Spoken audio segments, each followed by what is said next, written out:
John Darvel on BBC Radio Bristol.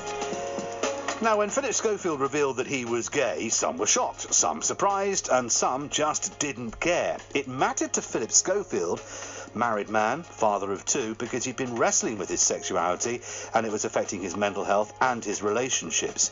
Now, this story may well be a story that relates to you or somebody in your family.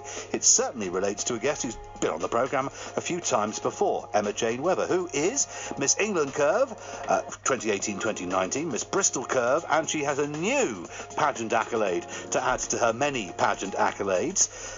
And she's also a gay woman, and she's with me here this morning. Good morning to you. Morning, John. Thank you for coming in. You're welcome.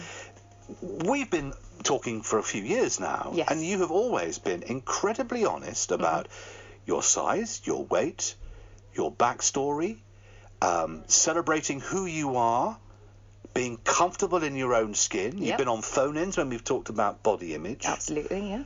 Yet you haven't been entirely honest about your sexuality in the world that you live in, have you? No, not at all. Why not? Fear, maybe. Worried if it would be accepted. I guess within my world and within pageantry, it's a very heteronormative atmosphere. It's a very heteronormative industry.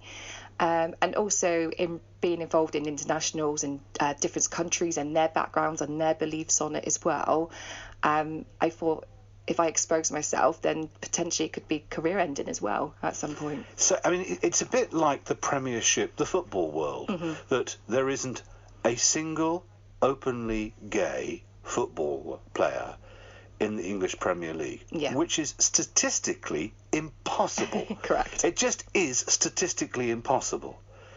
Yet, one has to ask the question, why in that world can you not be true to yourself? And why in the beauty pageant world do you have to be a woman who only wants a man?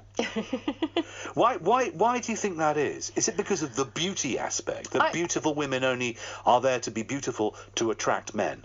Yeah, I think so, but also just the history of pageants and how far back it goes.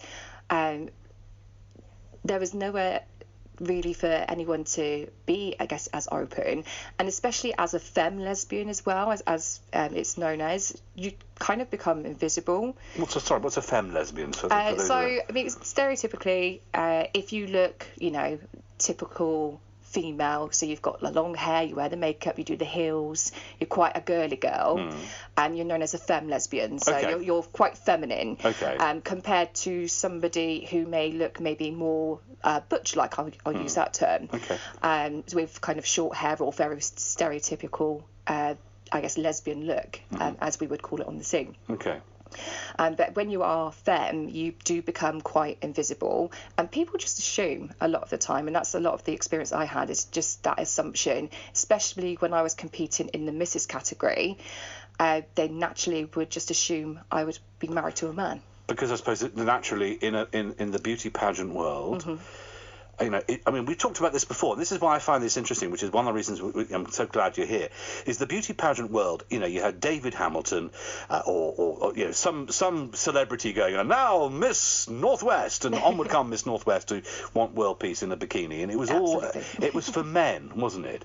The whole thing was designed for men and to show off women, and it's not that now. This is a celebration of femininity and being a woman, and plus size, very much about being the best you can be, regardless of the size that you are, which is what we've talked about before. Absolutely. But the hidden within that is that, but you've got to like men, because that's the sort of the overtone we're saying here. It's a heterosexual environment. And it can't be, because statistically, like in the Premier League, there have to be gay women in it. Yeah, absolutely. I mean, the world of pageants is completely changing, and modern pageants, absolutely, as you say, is about female empowerment, women empowerment.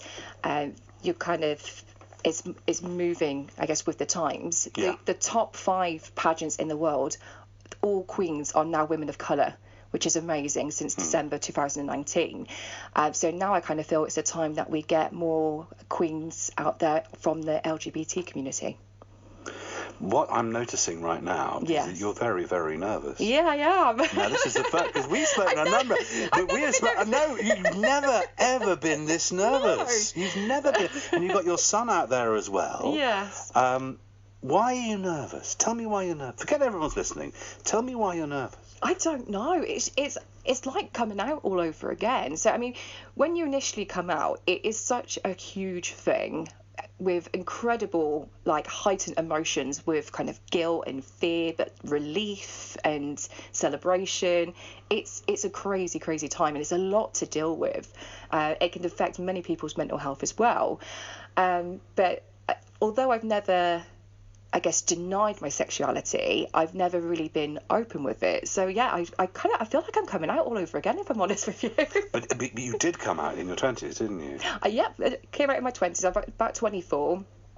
And you were in a relationship with a man at that stage, or had you been in a relationship? Yeah, no, I was in a long-term relationship with a man for about 7 years, and I just, I had the house, I had the job, I had what society made me feel that I should have, and I should be okay with it.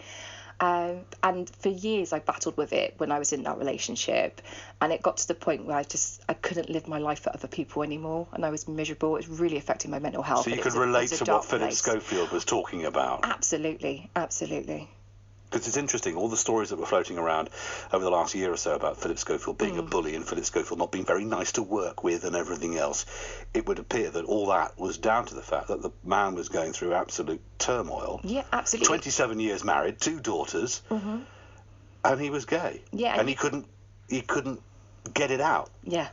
And it does take over your life. It's all you think about 24/7, especially if you can't sleep.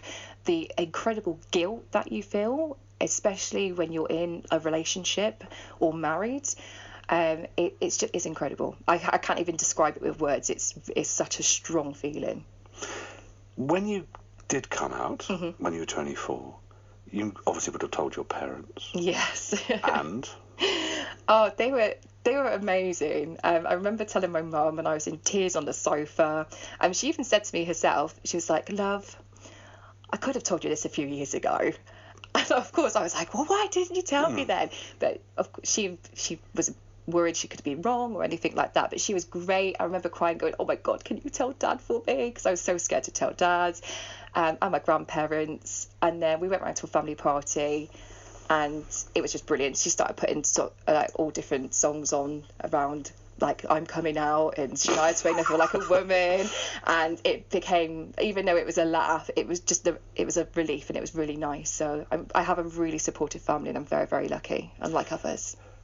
There'll be people listening this morning who are wrestling with the true who they are. Yes. Not they want to be, they want to work in the NHS, but they're currently a bus driver, but their sexuality, and they will be trapped or feel trapped. What would you say to those people listening? I would say there are great support networks out there. Stonewall, one of the leading charities for LGBT, just talk to somebody. If you can't talk to someone close to you, then get in contact with one of these companies or charities. I know it sounds really simple, but just talking. But it isn't, is it? I mean, that's Philip Schofield has to, has the need to do what he did. Yes. And I said in my introduction, I'm in the camp. I don't care. And it's not that I don't care about Philip Schofield. I don't care, because love is love to me. Yeah. And as long as you're not hurting anybody mentally or physically, do what you like. There are some who genuinely do care, and there are some who are confused and maybe even perhaps empowered by listening to you right now, or listening to Philip Schofield, because they themselves are wrestling with who they truly are. Yeah, absolutely. We'll talk more about the pageant world and the heterosexual nature of it, and we'll talk more about your new sash that you've got there.